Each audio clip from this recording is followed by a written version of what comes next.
In the many, many years I've been alive, I have heard many a conspiracy theory, but the one you've got to hear most of all, no doubt, is the one about NASA and the moon landing. You know, the one with the people that all go like, the moon landing is fake. You know, Nixon never really sent people to the moon. It was staged in like a film center. False. It's not the moon landing that's fake. It's the moon! Now, at this point you may be going, WTF, question mark, and then possibly an exclamation mark. And then maybe a second exclamation mark / question mark. You know, is this person high? Possibly. Yes, perhaps. But that doesn't matter right now. What matters is that I tell you the truth about the moon. So, as I just said, the moon is fake. It's not real. Well, it's real, but it was man-made. But I'm going a bit far ahead. Let me just get back to the beginning. In the future, humankind will secretly create a time machine. Don't ask me how, using some form of wormhole technology or universe things, or I honestly don't know. I'm no scientist or anything like that, but basically they create a time machine and they go back in time. How far, you might ask? Well, let's just say it was before life itself. Think about that. Life itself. So on Earth was barren. Yeah? And basically, they created this moon base, as I like to call it. Now, I don't know exactly what it's made of, but I like to think of it as some form of futuristic paper mache. The paper mache moon. PMM. Yeah, that doesn't really work as a initial thing. Just moon base. So basically, they created this moon base. Why, you might ask? Well, I'll tell you.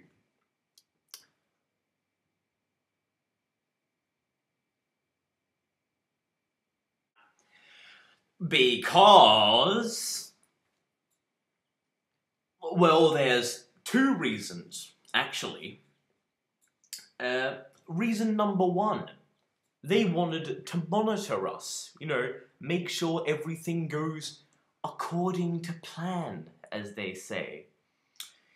You know, like, make sure no massive wars or anything start out, insert sleeper agents to make sure nothing happens. Of course, what they actually ended up doing was they got a bit overconfident, so about the early 20th century they decided to let go. And you know how that turned out. I'll give you a clue. There's two W's and they're a number.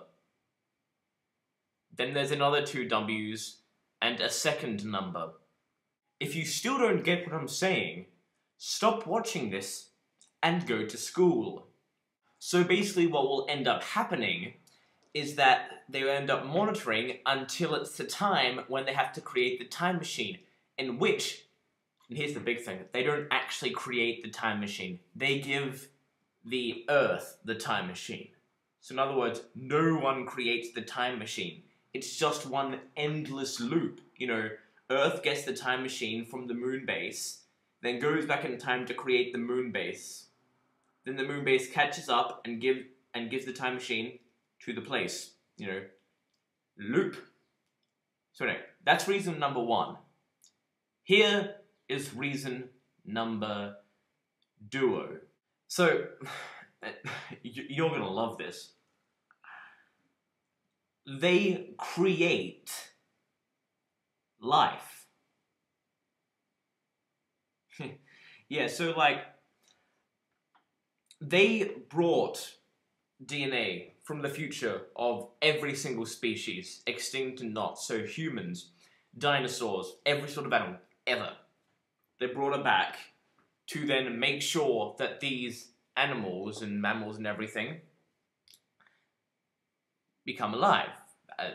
or something along those lines. So the dinosaurs were placed there simply because they knew they had to be there. You know, you don't want to mess up timelines or anything like that. You know, any fan of Doctor Who knows the paradoxes are a bitch. Yeah, unless you have a paradox machine, but that's another thing entirely. Yeah. So anyway, they created the dinosaurs. But after some time, they realized that there wasn't anything coming. Like, you know, history says that a meteor hit the Earth and basically wiped out the dinosaurs. Nothing was coming. So they had to improvise. They basically shot a giant heat laser at the Earth and fried all the dinosaurs to death. I'm sorry, but if you actually believe that, I'm not one to judge. I'm sorry, that's really far-fetched. No, there was no laser. What really happened was that the moon base, the people in it, created some form of tractor beam and basically got a meteor and used the beam to have it hit the Earth, thereby making the dinosaurs no more, nada, extinct, deader than a dead dodo on a brick that's filled with icicles. Yeah. And then so basically they did this for all the animals, you know, after this, and they brought in, like, the mammoths and stuff like that, you know, all the sorts of stuff. Even humanity. No joke. They basically just brought human DNA, you know, let it loose, let it grow, and bada bing, bada boom, humanity was born. Now, you might be wondering if, okay, if all this is to be true, then what about stuff like Darwinism, where they say we evolve, you know, like humanity evolved from apes and all that? Well, that's simple. Charles Darwin was a secret agent from the moon base. And you think they don't exactly want people to know about the moon base and how they've done all of this, you know, because even in the future, this is secret, tip-top secret. So basically, they sent secret agents down to make sure that nothing went wrong. As I said about before, minus the early 20th century, they had people installed on Earth to make sure everything went according to plan. You know, they had people like Darwin go down and make sure that, you know, people would think as far differently from what the moon base did as possible. And this wasn't the only thing. Do you actually think that Da Vinci made that flying machine? He was an agent from the moon base. They knew that there was a Da Vinci and that he would do all this stuff, but they realized that there's no one called Da Vinci down there. So they basically had to send someone down, make him Da Vinci, give him all this entire backstory, and then he made and designed these inventions. So all the greats did it. Shakespeare, Liam Neeson, probably. I mean, if any actor was a secret agent from a moon base, you have to be granted, it's Liam Neeson, because he's absolutely brilliant. Yeah. So, that was the second reason. Okay, now, I'm going to drop the bombshell here. You might be wondering, okay, these guys that created the moon base, you know, all that, you know, it's like the Death Star. I mean, you know, actually, that's where they got the inspiration from. Death Star. Death Star. Although a Death Star would be a very interesting thing. I'm gonna mail that to the guys who make the Saw films. That could be a name for a trap.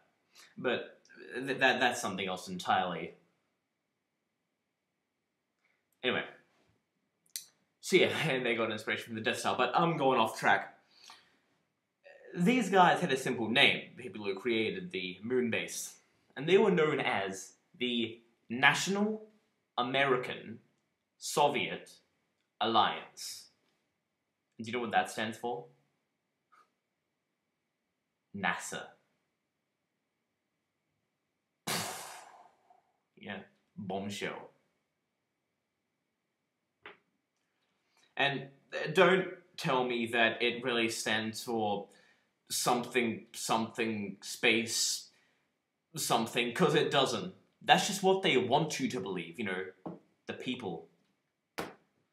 I mean, that's the main place where these secret agents are, the NASA place. You know, you go to America, the place where NASA is. All of those people are secret agents.